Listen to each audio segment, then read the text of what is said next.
Hazreti İsa bu yerden ayrılıp Yahudiya öyküsünü beşip ötüp Yordan deryasının o qitidiki rayonlarga vardı. Onun etrafıga yana top odam yığılgan edi. O köpçülükке her qitimqidek ta'lim berishga başladı. Hazreti İsa'nın yeniga kelgan ba'zi parisilar uningga tuzaq qurish maqsadida bir odamning ayolini taloq qilishi Tavrat qonuniga uyg'unmi deb so'radi. Musa payg'ambar sizlarga nima deb buyurgan? Dedi Hazreti İsa. Musa payg'ambar Allahning ayolini bir parcha taloq xati yezibla taloq qilishiga ruxsat qilgan deyishdi ular. Hazreti İsa ularga Tersağlığınlardan Musa peygamber bu buyruqni yazgan. Xudo olamni yaratganda insonlarni er ve ayol qilib yaratdi. Bir odamning ota-onasidan ayrilib, ayoli bilan birlashib, bir tan bo'lishi ana shu sababdandir. Shundaq ekan, er ayol ayrim ikki tan bo'lmasdan bir tandir. Shuning uchun Xudo qo'shganni inson ayirmasin dedi.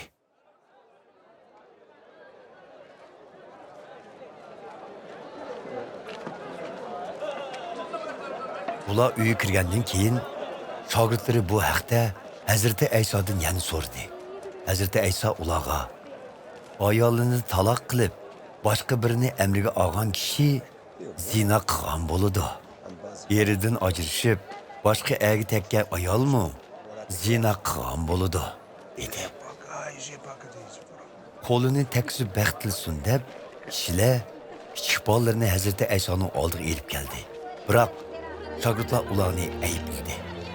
Buni ko'rgan Hazreti İsa xafa bo'lib shogirdlarga "Balalar oldinga kelsin. Ularni to'smanglar. Chunki Xudoning podshohligiga kirdiganlar dal mushularga o'xshashlardir. Bilib qo'yinglarki, kim Xudoning podshohligini sabi balalardek qabul qilmasa, uningga hargiz kirolmaydi", dedi. Shuning bilan u bolalarni quchog'iga elib, ularga qo'llarini tekkizib baxt tiladi.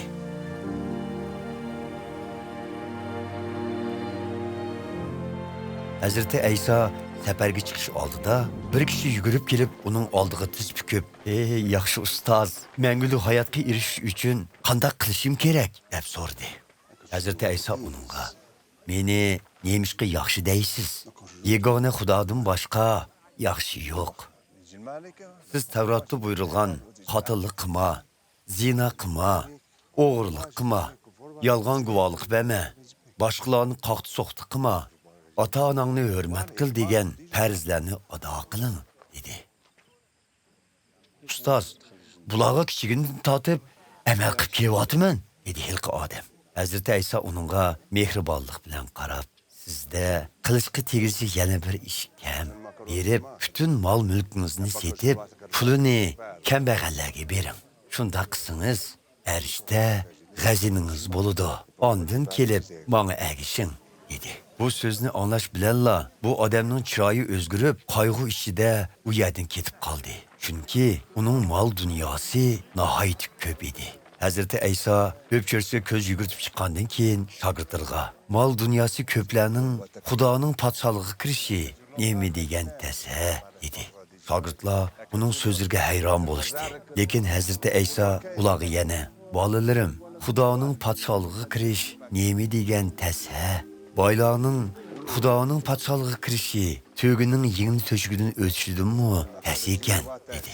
Shogirdlar texmu hayron bo'lishib, bir-biridan "Undaqda kim qutqizishga erishalaydi?" deb so'rashdi. Hazreti İsa ularga qarab, "Bu insonlarning qo'lidan emas, Xudoning qo'lidan keladigan ishdir. Chunki Xudo hammaga qodirdir", dedi. "Mana biz hammani tashlab sizga agashdik. Sizcha biz qutqizilamdik", dedi Petrus Kayindilla. "Bilib qo'yinglarki, meni va xushxabarni deb uyi, oq-fuqlari, ocha-singillari, ota-onasi, bola chaqilari yoki yer ziminlardan voz kechganlarning hammasi bu dunyoda ziyonkashlikka uchrash bilan birga 100 haslab uy, oq-fuqqa, och-singil, ona, bola chaqa va yer ziminlarga erishidi. Keladigan dunyodami mangulik hayotga erishidi. Lekin shu chog'da nurg'un oldingi qatordagilar oxirqilar bo'ladi. Nurg'un oxirqilar oldingi qatorga chiqadi", dedi Hazreti İsa. Ular Yerusalimga boradigan yo'lda edi. Hazreti İsa hammaning oldi ketyotdi. Shogirdlari uning xatar yuz berish mumkinchiligi bo'lgan u sharga oldirab manganligidan hayron edi. Ularga agashganlarmi qo'rqinch ichida ketyotdi. Hazreti İsa 12 shogirdini yana bir chatga tortib, ularga o'z beshiga keldiganlarni uqtirib, "Mana, biz hozir Yerusalimga ketyapmiz. İnson o'g'li oliy ruhoniylar va Tavrat ustozlariga topshirildi. Ular uni o'lim jazosiga mahkum qilib, Rimliklarga topshirib berdi. Rimliklar uni masxara qiladi, yuziga tukirdi, uni qamchilaydi va o'ldirdi. Lekin u 3 kundan keyin qaytib tirildi" dedi. Zebeyi'nin o'g'illari Yoqub bilan Yuhanna Hazreti İsa'nın oldiga kelib, "Ustoz, bizning bir talabimiz bor edi. O'rinda berishingizni o'tinimiz" deydi. "Sizlarga nima qilib berishimni talab qilsizlar?" deb so'radi Hazreti İsa. "Siz shon sharafga erishganingizda birimizni o'ng yeningizda, birimizni so'l yeningizda o'tirg'izg'aysiz" deydi ular. "Sizlar nima talab qilganlarni bilmayapsizlar" dedi Hazreti İsa. "Men ichidigan azob qadigini va men qabul qiladigan cho'mildirishni sizlarmi qabul qila olamsizlar?" "Qabul qila olamiz" deydi ular. Hazreti İsa ularga, "Sizlar haqiqatanmi mening azob qadigimga va cho'mildirishimga o'rtaq bo'lasizlar. Biroq o'ng yoki so'l yenimda o'ldirishinglarga ruxsat qilish mening ixtiyorimda emas. Bu o'rinlar kimlarga tayyorlangan bo'lsa, shular o'ldirdi" dedi. Buningdan xabar topgan boshqa 10 shogird Yoqub bilan Yuhannaga qabul bo'lishga boshladi. Hazreti İsa ularni yeniga chaqirib, bundoq dedi: "Sizlarga ma'lum, bu dunyodagi hukmron deb qaralganlar qo'l ostidagi xalq ustidan rahimsizlik bilan hokimiyat yurgizdi.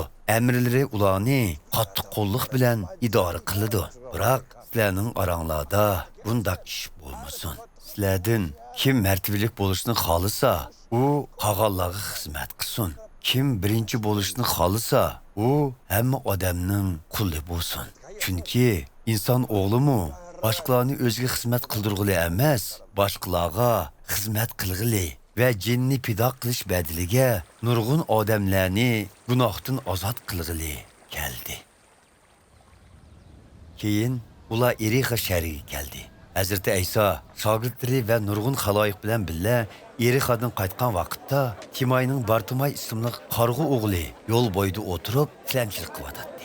U Nasiralik İsa'ning u yerda ekanligini anglab, "Hey podsho Davudning avlodi İsa, menga rahim qilg'aysiz" deb to'lashga boshladi. Nurg'un odamlar uni ayblab, unini chiqamasligini aytdi. Lekin u, "Hey podsho Davudning avlodi, rahim qilg'aysiz" deb texmi qattiq to'g'ildi. Hazreti İsa qadimidan to'xtatib, "Uni chaqiringlar" dedi. Chaqirg'ili bağ'anlar qarg'uga, "Qo'rqma, o'rningdan tur. U seni chaqiryapti" deydi. U odam chopini silib tashlab, o'rnidan dast turib, Hazreti İsa'ning oldiga keldi. Hazreti İsa uningdan, "Mendan nima talab qilasan?" deb so'radi. Qarg'u, "Ustoz, ko'zimning ichishini talab qilaman" dedi. Hazreti İsa, "Qaytsang bo'ladi. Menga bog'ilgan ishonching seni saqaytdi" dedi. U odamning ko'zi shu an ichildi. Shuning bilan u odam yo'l bo'yi Hazreti İsa'ga ergishib mangdi.